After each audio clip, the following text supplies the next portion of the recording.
Snapshotting is gone. Complex bleeds weaved with cooldowns are also gone. Feral Druid is finally really fun and with cool new abilities in Midnight. If only they could just get some cool new forms.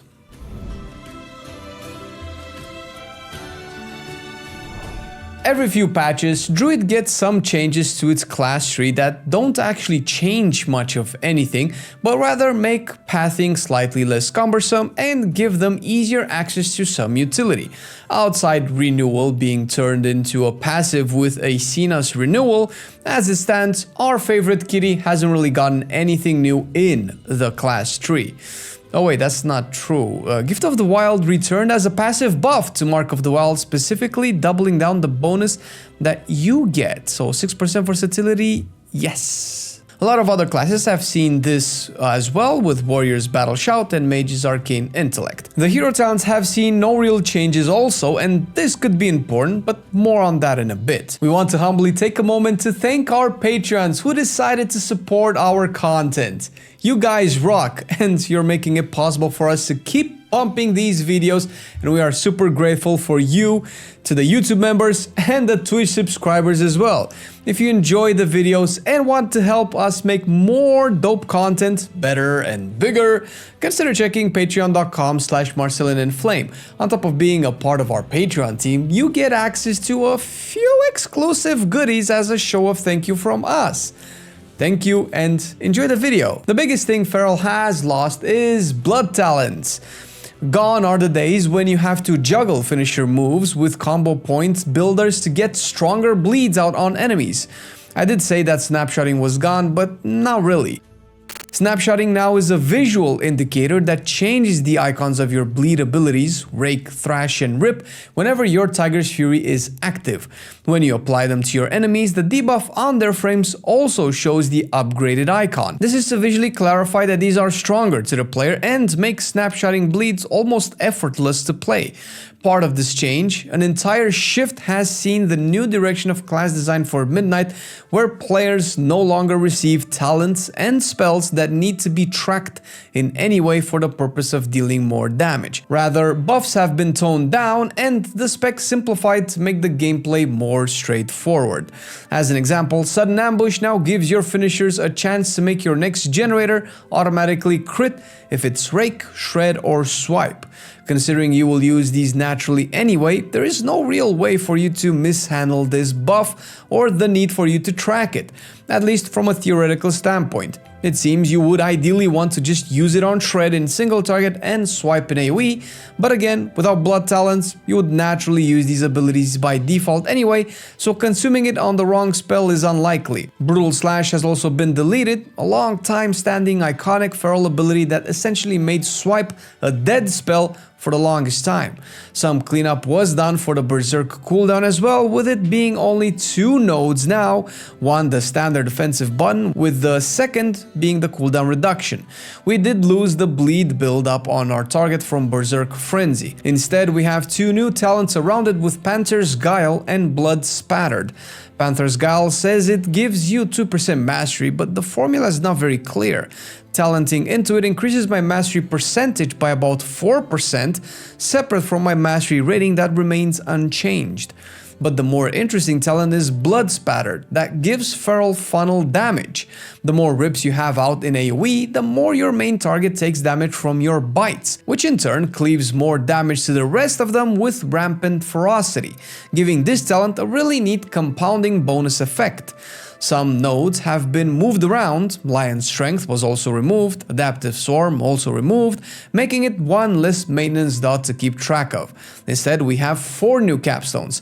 Chomp is likely the shiniest of them all, but also the least interesting, so get excited for the rest of them. Chomp is a single target ability that does massive damage to your enemy, but you can only cast it if you are below 30 energy. It also has a 20 seconds cooldown. The ability feels a bit problematic in my opinion. First, you never really want to be that low on energy. Second, actually getting that low on energy requires very intentional effort on your part that can be a bit counterintuitive with your rotational goals. And third, even if you do try to optimize for it, you won't end up casting it efficiently on cooldown, and the double price you have to pay for it might just make it very unattractive as a capstone. Feral Frenzy has 2 capstones as choice nodes. Focus Frenzy reduces its cooldown to 30 seconds, making it match with every Tiger's Fury, likely being the ideal choice for now. The other choice node sounds cooler, but the 45 seconds that the ability will end up having might make it feel counterintuitive. It transforms Feral Frenzy into Frantic Frenzy, that hits in AoE for a bit of damage but applies a decent bleed for 6 seconds. Currently, the bleed is tuned just slightly above the Thrash build, which is criminally weak, and the fact that you cannot use it with every Tiger's Loss to buff it further makes it less of a desirable choice. And now, I saved the best for last. Hunger for Battle brings back the mechanic of getting a buff when enemies with bleeds die. This time it only works with your rip, and the buff is 10 energy and a stacking 5% damage amp up to a total of 25%. This is a very large buff if you can maintain it. Obviously in Mythic Plus more than anywhere else, and it kind of relies a bit on your tank, and also what's good about it is that applying a stack refreshes the buff. But with this, in groups where you can chain pull, you will actually excel by quite a bit, since 25% damage amp is almost as much as both Tiger's Fury and Berserk combined, minus the combo point generator. As such, although untestable on alpha at the moment, your playstyle can change with just 2 talents. Hunger for Battle and Blood Spattered might not sound like much, but the higher the content you end up doing and the better you play your spec, the more these bonuses will set you apart. And if you are not convinced, last time a spec had really good funnel was right now on live servers, and they are called Arcane Mage and Havoc Demon Hunter. Both S-tier specs, mostly because of this very same mechanic. They do good damage, but the funnel most of all. It will be a good thing to bring this to a group, and what's left will just be reliant on tuning. Other than that, the playstyle doesn't change almost at all. The more obvious distinction will be your lack of Bloodtalons, which has been hard for me to shake off with years of muscle memory behind it all. Same thing with Brutal Slash being gone. I constantly find myself spamming a few swipes on single target, then I remember and facepalm appropriately. What this means is that for new players, the spec will be drastically more approachable, since the majority of the rotational nuances that Feral has had over the years would have been very abstract and require a lot of context that normally guides would have to provide you with. Now they just don't exist, at least for now. We will see what the top Feral brains will cook up once they get their hands on the alpha, and better math than Marcelian&Flames. Something you can 100% see when I play live on stream at twitch.tv/Marcelian&Flame. On top of playing Feral and legit considering it as a main candidate for Midnight, I go over all of the specs and play dungeons and raids with viewers. Hop on, drop a hello, and any question you have about why pruning is the best thing that happened to WoW since class campaigns. Lastly, the Apex talents are actually not that interesting. They are completely passive and proc unseen attacks. The single target version called Unseen Slash also applies a bleed. But whatever the interaction it has with Tiger's Fury, I am sure the end result will be something that will not want you to track cooldowns itself or any other kind of optimization. Mostly because these are random and as such uncontrollable. It's nice to have damage, but that is the extent of what I can say about the Apex talents. This section will be a bit barren, but filled with some warnings. The hero talents actually haven't been touched at all, which is surprising since a bunch of them don't really seem to align with the new class philosophy. Druid of the Claw didn't even receive the 3 new nodes it will get in Midnight after 3 weeks of alpha. Maybe by the time you watch this video they will be out, but as it stands the hero talents make no changes to what talents you would want to play, at least not intuitively, and definitely no changes to your rotation. A lot of classes have had their hero talents changed to reflect their rework and add-on removal direction that the game is taking. But I have played a few builds to get a better feel of the rework. The Druid of the Claw build I attempted saw me play with the new Feral Frenzy and Chomp just to get a feel for them. I can confidently say now that I don't really want to drop Feral Frenzy at all ever, but I could live without Chomp. Although on paper it does a lot of damage, almost 3 times that of an unbuffed 5 combo points Ferocious Bite, which would actually mean that if you double its damage by spending 25 extra energy, 12% extra damage from the Tiger's Fury, and up to 20% from Blood Spattered, you would end up with almost an insignificant difference between the two. add the energy barrier, the cooldown, and the talent point investment, and Chomp might just need some more buffs, at least from napkin math. Flame from the future here to correct one big thing. Just as we were editing this video, changes have been announced for the hero talents. Actually, doesn't really change much of anything, but it does correct one thing. So Druid of the Claw has received some updates, like I predicted. And just for the sake of completionism, let's take a look over them really quick. They're mostly passive and boring, but new talent, Limb from Limb. Your auto attacks are 30% more likely to make your next ferocious bite become Ravage. Twin Claw has a 16% chance to follow any single target melee ability with a Twin Claw, dealing high physical damage and generating 3 energy.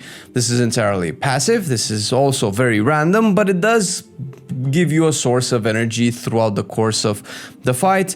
I'm not sure how this is going to affect Chomp, but we're going to get to that in a second. We have Exacerbating Wounds. Your Dreadful Wounds increase the damage afflicted enemies take from your bleed damage over time effects by 8%.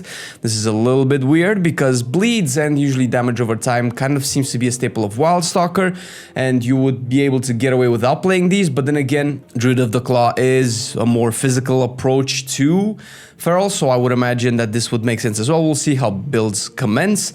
Strike of the Heart has also been updated. Shred, Swipe, and Rake damage has been increased by 10%, and their crit strike chance increased by 8%. Tear Down the Mighty has been updated with damage done by Chomp and Feral Frenzy increased by 20%. I mentioned that Chomp didn't really seem to be tuned properly in relation to how Ferocious Bite was dealing its damage. I'm not sure if 20% is enough. It obviously deals more damage than Ferocious Bite now, but is it enough to warrant still a Capstone and still to devour your energy before you can cast it? But at least it's more enticing to play.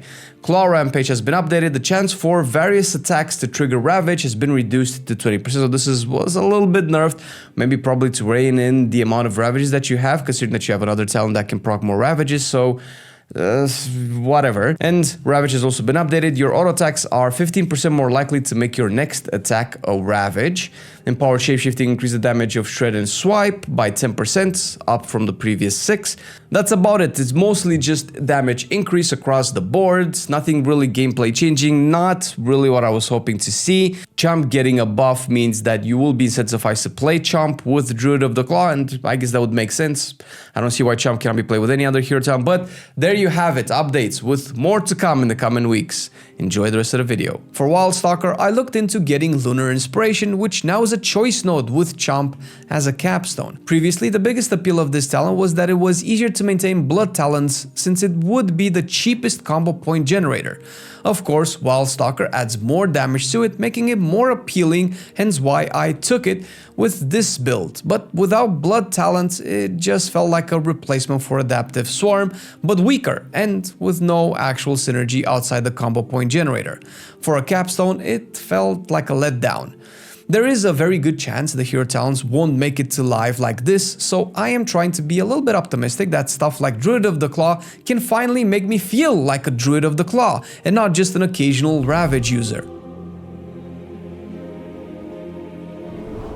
Feral is the first spec we have covered where we legit felt like the UI updates are insufficient. Making snapshotting significantly easier to juggle is great, but part of the problem that add-ons were solving was to better showcase information relevant to your gameplay that would help you make the right choice for your rotation. It is still early to draw conclusions, but it is a noticeable handicap to play your bleeds properly with this version of the UI that we currently have access to. Outside of that, the spec has potential, and the new capstones are reassuring. It plays way more relaxed than on live, and outside the UI issues with tracking bleeds being a bit annoying, I feel like anyone can play this version of Feral. The rework is almost as good as Boomkins, which I never thought I would say. Check out our video covering Balanced Druid and how the pruning actually turned it into a more interesting and fun spec.